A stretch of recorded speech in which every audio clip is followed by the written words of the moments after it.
बहुत मित्र कुंडलिनी शक्ति और शक्तिपात के बारे में प्रश्न पूछते हैं, तो आज के इस वीडियो में हम इसके बारे में चर्चा करेंगे। प्रश्न में ज़्यादातर पूछा जाता है कि कुंडलिनी शक्ति कैसे जग सकती है, हम क्या कर सकते हैं, और किसी गुरु को छूने से या उसको आशीर्वाद देने से क्या शक्तिपात पैदा हो सकती है, इसके लिए क्या करना चाहिए। पहले तो ये बात समझे कि कुंडलिनी शक्ति का क्या अर्थ होता है। हमारे अंदर जो भी छिपी पड़ी हुई शक्ति है उसको ही कुंडलिनी शक्ति, उसको कुंडलिनी इसीलिए कहते हैं कि वो सुप्त अवस्था में होती है और हम अगर उसको जगा सकते हैं वो जगती है।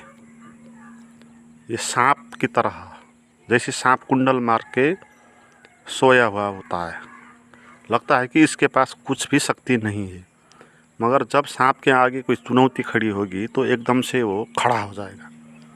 सांप इतना खड़ा हो सकता है, 90 डिग्री के कोण में भी खड़ा हो सकता है। तो उसी किस्म की जो शक्ति है वो हमारे भीतर भी होती है, तो हम उसको एकदम से खड़े कर सकते हैं, उसको हम सहस्त्रार तक ले जा सकते हैं, इसलिए उसको कुंडलिनी शक्ति कहा है। तो हमारे भीतर इतनी शक्ति होती है छिपी पड़ी, हमको पता भी नहीं होता। हमको लगता है कि मैं तो बहुत कमज़ोर हूँ, दरिद्र हूँ, क्षुद्र हूँ, तो मैं कैसे कर सकता हूँ, इस तरह हम सोचते हैं, मगर ऐसा नहीं होता है। जो भी चुनौती आपके आगे आ जाती है, आप उसके फेस करने के लिए आपके भीतर एनर्जी पैदा होती ही है। आप देखें ना, आपको लगता है ऐसा भविष्य में ऐसा होगा तो मैं कैसे फेस करूँगा, अभी आपको डर लगता है, मगर जब भविष्य वो आता है वो क्षण, तो आप उस चुनौती का सामना मज़े से कर पाते हैं, क्योंकि वो शक्ति आपके भीतर जो थी वो चुनौती के आगे ही प्रकट होती है। अभी आपके पास चुनौती नहीं है, तो इसलिए अभी आपको लगता है कि बाद में मैं कैसे फेस करूँगा उस समस्या को, मगर जब समस्या आगे आएगी तब आप चिंता में नहीं पड़ेंगे, आपके भीतर की शक्ति जगेगी ही। तो उस शक्ति को जगाने की कला सीखनी है, उसको कैसे जगाएं इसका प्रयास करना है। शक्ति तो है, इस बात पर भरोसा करना है ना। जैसे आप अकेले बैठे हो, कुछ काम नहीं है, आलस आलस है, तो लगता है कि कुछ भी एनर्जी नहीं है, मगर आपके सामने कोई डरावनी चीज़ आ गया, कोई जानवर आ गया, तो आप एकदम से भागने लगेंगे। क्रोध में आप बड़े बड़े चट्टानों को भी उठा सकते हैं, जो नॉर्मल तरीके में आप उठा नहीं सकते। तो वो शक्ति कहाँ थी और कहाँ से आई? आपके भीतर ही थी, सोई पड़ी थी। जैसे आप रात नींद में सोए तो आपके शरीर में एक भी शक्ति नहीं होती है, वहाँ हलन चलन भी नहीं होता है, मगर जगते हैं जब आप, तब आपकी शक्ति वापस आती है शरीर में। अगर आप प्रैक्टिस करते हो, दौड़ते हो, व्यायाम करते हो, उछल कूद करते हो, गेम खेलते हो, तो आपके पास शक्ति और ज़्यादा बढ़ने लगती है, क्योंकि शक्ति को चुनौती मिलती है ना। तो शक्ति को जगाने का यही फार्मूला है कि आप शक्ति के आगे चुनौती पैदा करो और चुनौती के आगे आप खड़े हो जाओ। जितना आप चुनौती के आगे खड़े होंगे उतना ही आपकी शक्ति जगेगी, मगर चुनौती से आप भागेंगे तो शक्ति पैदा नहीं होगी। हम इस तरह के लोग हैं, जो भी चुनौती हमारे सामने आती है हम उसका फेस नहीं करते, हम एकदम से हम भाग जाते हैं। भाग जाएंगे तो शक्ति जगने के लिए वातावरण नहीं बनेगा। जैसे आप किसी बड़े आदमी के पास बैठ के उससे बातचीत करने में लजाते हो, घबराते हो, तो आप ये करते हो कि उस किस्म के लोग के सामने ही आप नहीं जाते हो, क्योंकि आपको घबराहट लगती है, वहाँ से आप दूर चले जाते हो। तो इसके कारण आपकी वो शक्ति पैदा नहीं हुई। मगर जब आप उस किस्म के लोग के सामने ज़्यादातर बैठेंगे, बात करेंगे, खड़े होंगे वहाँ, तो धीरे धीरे आपकी वो शक्ति जगेगी और आपके भीतर जो लज्जा जो होती है वो गायब हो जाएगी। तो ऐसे बहुत सारे लोग हैं जो बहुत बोलने से पहले घबराते थे, मगर प्रैक्टिस करने से वो इतने बाचाल हो गए बोलने में। उनकी शक्ति कहाँ से आई? पहले तो नहीं थी, तो उन्होंने जगाया। जगाने के लिए परिवेश आवश्यक होता है। तो इस शक्ति को जगाने का 3 तरीका होगा। पहला होगा भौतिक तरीका, भौतिक शरीर से संबंधित जो भी चुनौती है उनका हम फेस करेंगे।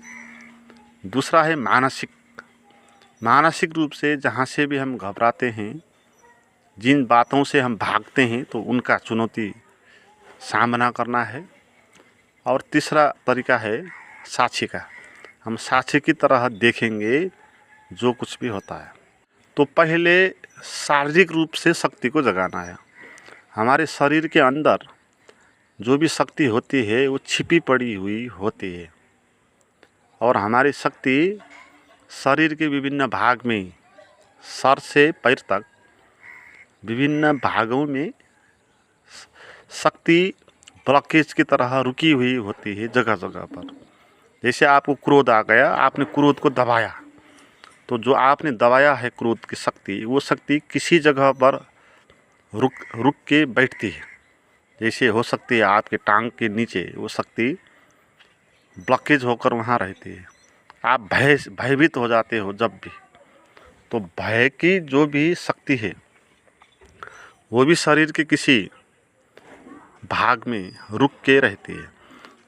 और जब आप शारीरिक रूप से प्रयास करेंगे, अभ्यास करेंगे, दौड़ेंगे, थकेंगे, शरीर से पसीना निकालेंगे, तो वो शक्ति जो शरीर के विभिन्न भागों में जमी पड़ी हुई है वो ऊपर आने लगेगी, और आपका शरीर एक तरो और ताज़ा हो जाएगा। इसलिए आप देखें ना, जो लोग गेम खेलते हैं, भाग दौड़ करते हैं, जिम करते हैं, शारीरिक व्यायाम करते हैं, उनका शरीर बाहर से भी स्वस्थ दिखाई पड़ता है और भीतर से भी वो स्वस्थ दिखाई। उनके पास एनर्जी होती है, वो घबराते नहीं किसी छोटी बड़ी चीज़ों के साथ। उनके भीतर सामना करने की शक्ति पैदा होती है, क्योंकि शरीर के अंदर जो भी शक्ति छिपी पड़ी है उस शक्ति को जगाने के लिए आपको चुनौती देना होगा। शरीर को, उस शक्ति को जगाने के लिए आपको प्रयास करना होगा।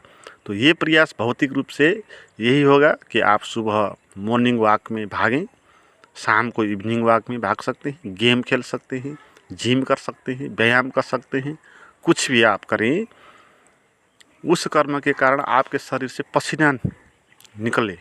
तो पसीना निकलना चाहिए, तो आपकी शरीर की भूमि तैयार होगी, तो वहाँ से जो भी ब्लॉकेज है एनर्जी वो ऊपर आएगी। फिर इसमें दूसरा अवस्था ये है कि आप मानसिक रूप से भी उस शक्ति को जगाएं, क्योंकि ज़्यादातर शक्ति जो होती है वो मानसिक रूप से सुषुप्त अवस्था में रही होती है। मानसिक आवेग संवेग जो होते हैं ना, हमारे भीतर डर होता है, लज्जा होती है, घृणा होती है, भय होता है, क्रोध होता है, तो ये चीज़ें जो हमारे भीतर से पैदा होती है, जब भी ये चीज़ पैदा होंगी हम वहाँ से भागेंगे, तो भागने से वो कभी भी पैदा नहीं होती है। जैसे कोई आदमी है, वो कहता है अकेले रहने से घबराहट होती है, तो वो अकेला कभी रहेगा नहीं। जब भी वो अकेला होगा अपने दोस्तों को बुलाएगा, फिल्म टीवी इत्यादि देखेगा, मोबाइल देखेगा और बात करने लगेगा। अकेला कोई भी बैठता नहीं है। मगर क्यों अकेला नहीं बैठता है? क्योंकि जब भी वो अकेला बैठता है तब उसके भीतर अचेतन मन में जो भी दबाई हुई शक्ति है, काम क्रोध लोभ मोह की, वो एकदम से ऊपर आने लगेगी और उसको भय लगेगा उसका सामना करने के लिए। तो इसीलिए वो वहाँ से एकदम भाग के इधर उधर चलेगा, मनोरंजन में जाएगा, तो उसकी शक्ति जगेगी नहीं। तो शक्ति को जगाना है तो चुनौती देना है। आप भयभीत होते हो किसी चीज़ से, तो आपको अकेले बैठना है और वो जो भी चीज़ आपको भयभीत करती है उन चीज़ों को बुलाना है ना, उसकी चुनौती को सामना करना है, वहाँ पर डट के रहना है, खड़े होना है, वहाँ से भागना नहीं है। आप भाग भी नहीं सकते उससे, आप उसको संघर्ष करके द्वंद्व करके उसको मिटा भी नहीं सकते। आप एक ही काम कर सकते हैं, उसके पास खड़े होना है बस, साक्षी की तरह, दृष्टा की तरह। जो भी हो तो बुला लेना है अपने भीतर की जो भी भय है, क्रोध है, तो आपको क्रोध पैदा करने वाली कौन कौन सा घटना है, उस सब घटना को आप सोच सकते हैं और बुला सकते हैं, आप खड़े हो सकते हैं। और इसको आप बाहर भी प्रयोग कर सकते हैं। जैसे आप घबराते हैं किसी चीज़ से, जैसे आप भूत प्रेत से घबराते हैं, तो आप जहाँ भी ऐसा मसान घाट होगा जहाँ भी भूत प्रेत का घर होते हैं, ऐसा कहेंगे लोग। आप वहाँ जाने से आप घबराएंगे। आप अकेले रात में दिन में भी मसान घाट में जाकर बैठ नहीं सकते, आपको भय लगेगा।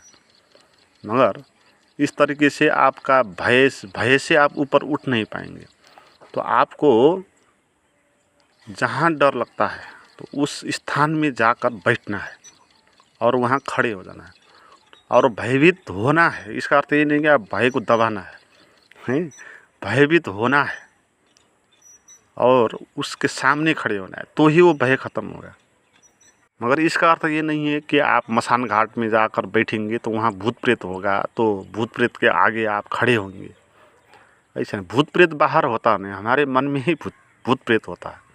अगर हमारे भीतर भय है तो बाहर भूत है, हमारे भीतर भय नहीं है तो बाहर भूत नहीं है। बाहर का भूत तो एक उपाय है, आपके भीतर जो छिपा पड़ा भय है उसको निकालने के लिए, है ना। तो इसलिए मसान घाट में जाने की आवश्यकता नहीं है। आप अकेले बैठते हो और अपने भीतर छिपे पड़े भय को छोड़ सकते हो, उसको खुला कर सकते हो, तो भी वो घटना घट जाएगी। शक्ति को विकास करने का और किसी भी चीज़ को विकास करने का ये सिद्धांत होता है कि उसको चुनौती देना है, चुनौती से भागना नहीं है। जैसे एक बीज को जब हम मिट्टी में डालेंगे तो खड़ा होगा, वो एक शक्ति है। मगर उसको आप बाहर नहीं रखेंगे, अंदर रखेंगे, रूम में एकदम से सोफे में बैठाएंगे, बीज को मिट्टी में डालेंगे और ये कहेंगे कि बाहर तो धूप ज़्यादा होता है, हवा ज़्यादा चलती है, कीड़े मकोड़े आते हैं, तो बाहर अच्छा नहीं होगा। तो इसलिए आप कमरे में रख के बीज को उगाएंगे तो वहाँ उगेगा नहीं, उगेगा तो भी वो ताकतवर नहीं होगा, उसमें फल फूल नहीं लगेंगे। बीज को तो आपको वहाँ डालना होगा जहाँ संघर्ष होगा, है, जहाँ प्रचंड धूप भी होगा, जहाँ तेज तूफान भी चलेगा, उससे वो संघर्ष करेगा। कीड़े मकोड़े आएंगे तो उससे वो संघर्ष करेगा। तो चुनौतियाँ ज़्यादा जितनी ज़्यादा हो उतना ही वो वृक्ष ताकतवर होके बाहर है। अफ्रीका के जंगल में जहाँ बहुत लंबे लंबे पेड़ होते हैं, वहाँ किसी पेड़ को अगर जीना है उसको भी बहुत लंबा होना होगा। अगर वो लंबा नहीं होगा तो सूरज का प्रकाश उसको मिलेगा नहीं छाँव के कारण।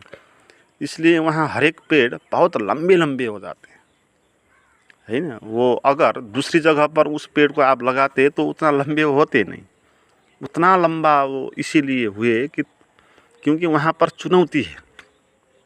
तो शक्ति का विकास इसी तरह होता है। तो आपके भीतर की शक्ति को भी पैदा करना है तो भागना नहीं है समाज से, परिवार से, बंधन जो हम कहते हैं।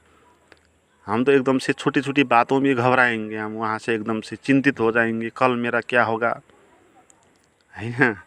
मगर इस तरह से शक्ति जगेगी नहीं। जो एकदम भूखे नंगे होकर भी घबराता नहीं है, एकदम रोड में आ गया तो भी घबराता नहीं है, डट के खड़ा होता है, तो उसके भीतर की शक्ति जगेगी।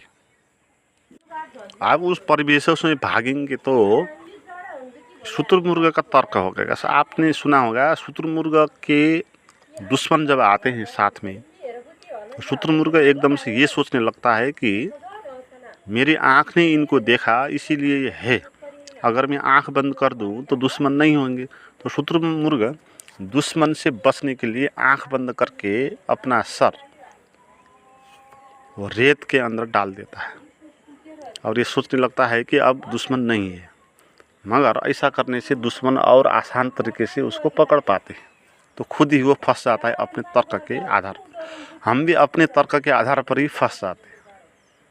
जैसे ये तर्क होता है कि समाज में, परिवार में तो बंधन है, पारिवारिक कर्तव्य है, पैसा कमाना है, तो इन चीज़ों में क्यों पड़ना। तो हम एकदम से चले जाएंगे आश्रम में, सन्यासी बन जाएंगे, जंगल में रह जाएंगे। तो जब जंगल में अकेले हम आश्रम में बैठेंगे तब ये समस्या तो नहीं होगा। मगर आपके भीतर की शक्ति, कुंडलिनी शक्ति जगेगी नहीं, क्योंकि उसको चुनौती ही नहीं दिया आपने। वो तो वहाँ ही खड़ा हो सकती है जहाँ ज़्यादा चुनौती होती है। अगर आप परिवार में बैठते हैं तो वहाँ कलह होगा, आपको हर एक समस्या का सामना करना पड़ेगा, आपको पैसा कमाने होगा, धक्के मुक्के खाना होगा। तो आप उस जगहों पे आप डट के खड़े रहते तो आपके भीतर वो शक्ति पैदा हो पाती। मगर आप वहाँ से भाग ही गए तो शुतुरमुर्ग का तर्क हो गया। तो तीसरा जो तरीका है शक्ति को जगाने का वो है ध्यान। सबसे अच्छा तरीका ध्यान है। आप दोनों तरीकाओं का भी प्रयोग करें और साथ में ध्यान का भी प्रयोग करें। ध्यान का अर्थ है कि आप बैठ जाएं, डट के खड़े हो जाएं, बस ध्यान का इतना ही अर्थ है और कुछ भी अर्थ नहीं है। आप बैठें तो बैठें, बस एकदम से आसन जमा के बैठे, हलन चलन मत करें परिस्थितियों के बीच में।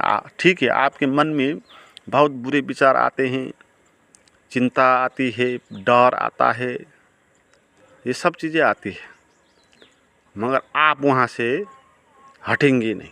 आप डट के खड़े हो जाएंगे, डट के आप बैठ जाएंगे आंख बंद करके। आप उनसे लड़ेंगे भी नहीं, उससे भागेंगे भी नहीं, है? आप उस चुनौती का सामना करेंगे ना। भागने का क्या अर्थ है? आपके भीतर से चिंता आती है, डिप्रेशन आता है, तो इसका अर्थ है कि आपके भीतर वो है ना। किसी ने आपको दिया नहीं है चिंता, डर आपके भीतर से ही आ रहा है। तो आप उससे भागेंगे तो कैसे उसके ऊपर उठेंगे? आपको तो उसका सामना करना होगा और लड़के भी आप उसको दबा नहीं सकते। तो आप ध्यान करके ही उसके ऊपर उठ सकते हैं। तो ध्यान में आप बैठें और एकदम से डट के आप बैठें और जो भी होता है उसको होने दें, है? भागे भी नहीं, दबाएंगे भी नहीं। तो इस तरीके से आपके भीतर की जो शक्ति है उसको चुनौती मिलेगी और वो शक्ति धीरे धीरे ऊपर चढ़ने लगेगी। आपकी शक्ति जब भीतर की कुंडलिनी की शक्ति जितना भीतर विकसित होगी उतना आप भय, क्रोध, काम जो भी है इससे आप मुक्त हो जाएंगे। और इस शक्ति के पैदा होने के कारण आपके भीतर आनंद, प्रेम, उत्सव, प्रफुल्लता ये सब चीज़ें विकसित होगी। मगर सूत्र यही है, चुनौती देना है, चुनौती के बीच में रहना है, चुनौती से भागना नहीं। चाहे सामाजिक पारिवारिक अवस्था में हो, चाहे मानसिक भाव भूमि में हो, चाहे ध्यान की अवस्था में हो, तो ही आपके भीतर की शक्ति जगेगी। और आप पूछते हैं क्या कोई गुरु किसी को स्पर्श करके शक्तिपात पैदा कर सकते हैं? तो शक्तिपात का यही अर्थ है कि जब आपकी कुंडलिनी शक्ति जगेगी भीतर से तो आप एकदम से शक्ति से भर जाएंगे, हैं? आप एकदम पावरफुल हो जाएंगे भीतर से। आपको ना भय लगेगा, ना लज्जा लगेगी, ना चिंता होगा, आप एकदम से शक्ति से भर जाएंगे। तो उस स्थिति को कहते हैं शक्तिपात है। मगर किसी गुरु को स्पर्श करने से ये नहीं होगा, ये झूठ है। अगर ऐसा होता तो कितने गुरु हुए, वो सभी लोग को स्पर्श कर देते हैं और संसार में सभी लोगों को शक्तिपात करवा देते हैं। इसमें क्या दिक्कत है? स्पर्श ही करना है ना। तो ओशो हुए थे तो दिन में वो हज़ारों लोगों के साथ मिलते थे, तो एक दिन में 1000 लोगों का वो शक्तिपात करवा सकते हैं। मगर अगर ऐसा होता तो कितने लोग, करोड़ों लोग अभी तक शक्तिपात से भर जाते। मगर ओशो के 8-10 शिष्य से अलावा और किसी को ये अनुभव हुआ नहीं। तो इसका अर्थ ये नहीं है कि गुरु स्पर्श करते तो आपकी शक्तिपात हो जाएगा। हाँ, ऐसा होता है जैसे आप ध्यान में बैठते हो, डट के खड़े होते हो और आपकी भीतर की शक्ति ऊपर चढ़ने लगती है, तो उस समय किसी गुरु ने आपको स्पर्श कर दिया तो उस वक्त वो शक्ति ऊपर आने में शक्ति को मदद मिलती है, ये सही बात है। मगर आपके भीतर पात्रता होनी चाहिए। आपके भीतर पात्रता नहीं है तो ये हो नहीं सकता। और आपके भीतर पात्रता है तो गुरु आवश्यक भी नहीं है, क्योंकि वो शक्ति अपने आप ही जगेगी। उसका वो अपना सिद्धांत है ना। कुंडलिनी शक्ति का अपना नियम है, वो शक्ति उसी तरह जगती है जैसे एक बीज से एक वृक्ष पैदा होता है ना। आप मिट्टी में डालेंगे, उसको चुनौती देंगे, उसका संरक्षण भी करेंगे। एक तरह संरक्षण करेंगे, दूसरी तरह चुनौती देंगे, तो धीरे धीरे वो बीज फूटेगा और ज़मीन से बाहर निकलेगा और ऊपर उठने लगेगा। और उसको ऊपर उठने के लिए किसी गुरु का आवश्यकता नहीं होती।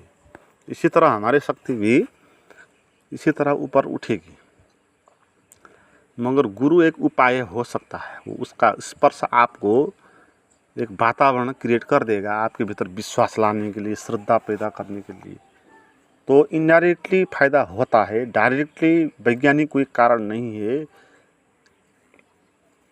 कि जैसे गुरु ने छुआ और कोई रासायनिक परिवर्तन हो जाता है, जैसे टैबलेट काम करती है इस तरह रासायनिक ऐसा नहीं है। तो आज के लिए इतना ही। आप इस तरीके के प्राइवेट गाइडेड मेडिटेशन कर सकते हैं जो मेरे पास है, उसके माध्यम से आपके भीतर की कुंडलिनी शक्ति विकसित हो सकती है।